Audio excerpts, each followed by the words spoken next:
안녕하세요. 말씀 묵상의 이광재 목사입니다.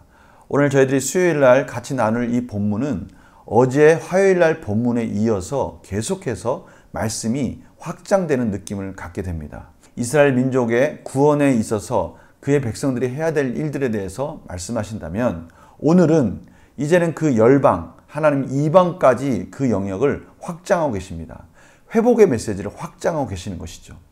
이것은 정말 저희들에게 놀라운 은혜입니다.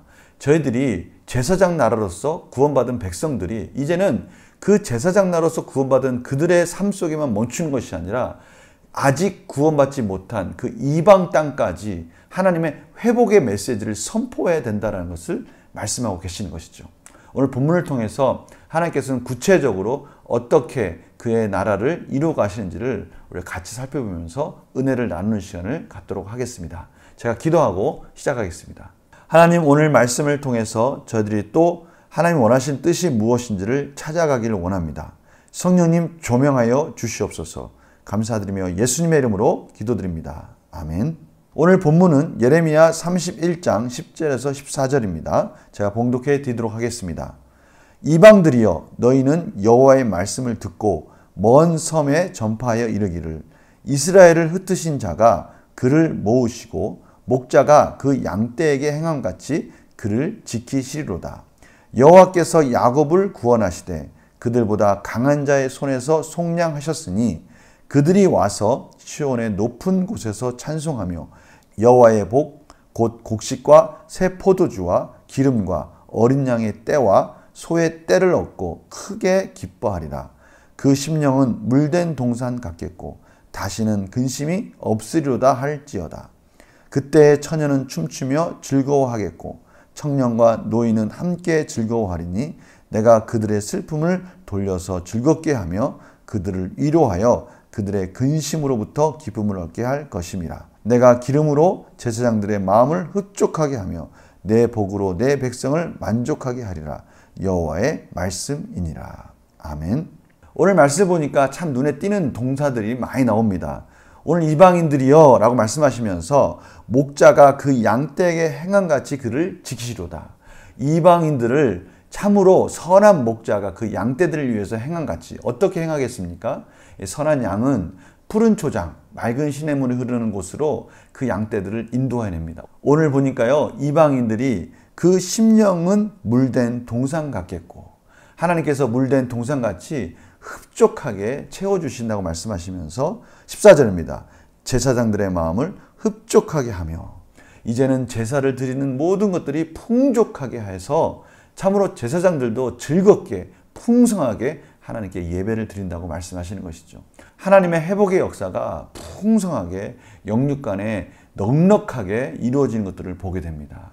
선한 목자가 그의 양떼들을 풍족하게 채워주는 모습을 통해서 하나님께서 이스라엘 백성뿐만이 아니라 이방인의 많은 자들을 하나님의 구원의 역사, 하나님의 나라로 초대해서 그들에게 영육간의 강건함으로 채워주시겠다라고 말씀하고 계시는 것이죠. 문제를 풀어보면서 구체적으로 보도록 하겠습니다. 하나님께서 예레미야를 통해 이방인들에게 명하신 내용은 무엇입니까?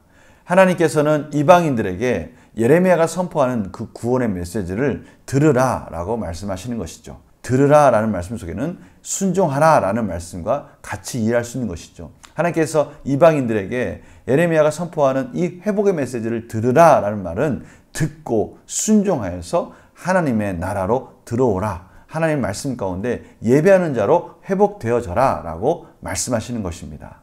두 번째 문제 볼까요? 포로 생활에서 돌아온 백성은 무엇을 경험하게 됩니까? 오늘 말씀 가운데 회복의 역사의 핵심은 뭡니까? 그렇습니다. 부족함 없이 흡족하게 풍성함을 누리라 라는 것이죠. 12절에 보십시오. 시온의 높은 곳에서 찬송하며 여호와의 복 곧 곡식과 새 포도주와 기름과 어린 양의 떼와 소의 떼를 얻고 크게 기뻐하리라. 떼, 소의 떼, 곡식의 풍성함을 보고 기뻐하며 찬양한다는 것이죠. 그 심령은 물된 동산 같겠고 그의 영혼은 참으로 부족함 없이 흡족하게 공급해 주시는 하나님의 은혜를 경험하게 된다는 것입니다. 또한 그들이 이름으로 인해서 모든 자들이 하나님께 즐겁게 춤을 출 것이고요. 근심으로부터 기쁨을 얻게 될 것이면서 14절에 제사장들도 흡족하게 하나님께 예배드림으로 인해서 모든 자들이 만족한 하나님의 나라를 이루어갈 것이다. 너무나 풍성한 그 회복에 하나님의 은혜가 풍족하게 채워지는 회복의 은혜들을 경험할 것이다 라고 말씀하시는 것입니다. 오늘 이 말씀만 들어도 저희들의 마음은 참으로 배부른 것 같아요. 저희들의 영혼이 너무나 흡족하고 기쁨을 누릴 수 있을 것 같습니다. 하나님께서 회복하시는 그 은혜는 부족함이 없다라는 것을 다시 한번 강조하고 계시는 것이죠. 영광 묵상심을 볼까요? 포로 생활에서 돌아온 백성의 기쁨과 즐거움을 누릴 수 있는 이유는 무엇입니까? 하나님의 공급하심이 부족함이 없기 때문입니다.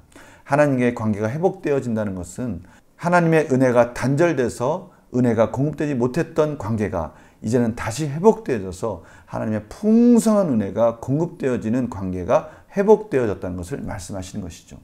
저희들이 이러한 모습을 보면 에덴 동산에 있는 아담과 하와를 생각할 수 있습니다. 아담과 하와가 하나님 은혜 가운데 풍성한 교제로 있을 때는 에덴 동산에서 풍족함 가운데 부족함 없는 공급함 속에 살고 있었습니다. 그러나 죄로 말미암아 하나님 관계가 단절되는 순간 그들의 공급함은 단절되는 것이고요. 관계는 깨지는 것이고요. 하나님 관계가 깨지니까 이웃과의 관계도 깨지고 그 아담과 하와의 관계도 깨지면서 그들은 이제는 두려움 가운데 그들 스스로 보호해야 되고요. 그들 스스로 먹을 것을 찾아다녀야 되는 그러한 절망적인 심판 가운데 임하게 된 것이죠. 그러나 하나님께서 이제는 예수 그리스도로 말미암아 그 관계가 회복되어지고 오늘 말씀 가운데는 하나님께서 다시 바벨론으로부터 풍족한 하나님의 땅으로 하나님의 나라로 돌아온다는 것은 하나님과의 관계가 다시 회복되어졌다는 것이고요. 하나님이 공급하기 시작하셨다는 것은 그 속에는 부족함이 없다는 것을 말씀하고 계시는 것이죠. 하나님의 관계가 풍성해지고 하나님 교제가 풍성할 때 그곳에서 누리는 하나님 놀라우신 은혜의 채워주심은 차고 넘친다는 것을 오늘 하나님께서 말씀하고 계시는 것입니다. 느낀 점 볼까요? 하나님과의 교제를 통해 만족함을 누리는 백성을 보면서 무엇을 느낍니까? 이것은 저희들에게도 놀라운 도전의 메시지를 주시는 겁니다. 저희들이 한번 돌아보면 우리들이 풍족하고 풍성하고 하나님 은혜 가운데 행복했을 때가 언제입니까? 참으로 마음이 평안하고 우리가 온 가족 가운데 아니 공동체가 행복했을 때가 언제입니까? 그때는요 정말 하나님과의 관계가 풍성할 때 아닙니까? 제 자신도 돌아보게 됩니다.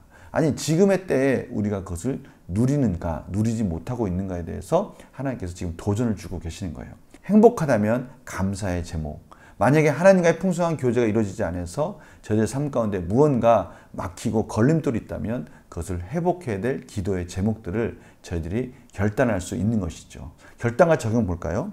내가 주님과의 깊은 교제에서 오는 기쁨과 만족을 놓치고 세상 즐거움을 구했던 적이 있다면 언제입니까?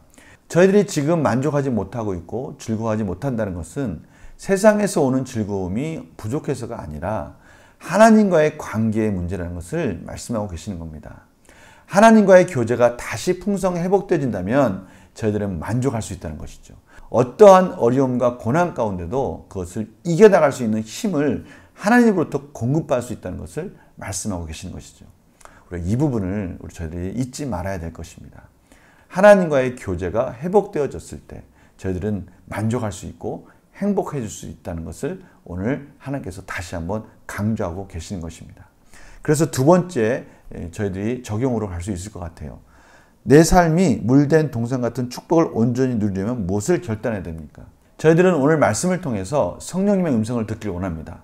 하나님의 은혜 가운데 신령한 우리의 물된 동산으로 갈 수 있는 그 풍성한 하나님의 교제로 갈 수 있는 길을 막고 있는 것은 무엇인가?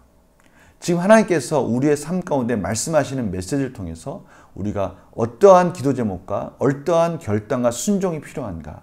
지금 하나님은 말씀하고 계신 줄 믿습니다. 우리가 내려놓을 것이 무엇인가? 아직 내려놓지 못하고 있는 것은 무엇인가? 우리가 이러한 부분들을 고민하면서 결단할 때 하나님께서는 우리의 심령이 다시 한번 하나님의 풍성한 물된 동산에 있는 기쁨과 만족을 누리도록 인도해 주실 것입니다. 오늘 말씀을 통해서 하나님의 음성 가운데 귀를 기울이고 결단하는 그런 복된 시간 되기를 간절히 축원합니다. 제가 기도하고 마치겠습니다. 하나님, 저희들 삶 가운데 인도해 주셔서 감사합니다. 그럼에도 불구하고 저희들 가운데 아직 만족하지 못하는 삶이 있다면 하나님과의 교제를 회복하게 하여 주시고 물된 동산에 저희들이 풍성한 그 동산에 이르를 수 있도록 하나님 인도하여 주시옵소서.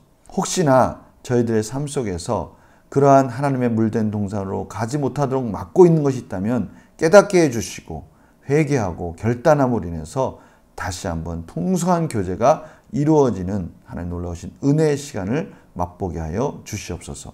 감사드리며 예수님의 이름으로 기도드립니다. 아멘.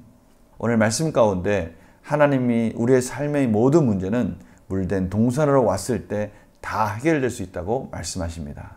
이 말씀 가운데 아멘으로 순종하시면서 성령님이 들려주시는 음성 가운데 순종함으로 승리하고 복된 삶으로 나아가시는 우리 성도님들의 삶이 되기를 간절히 축원합니다. 다음 영상에서 찾아뵙겠습니다. 안녕히 계세요.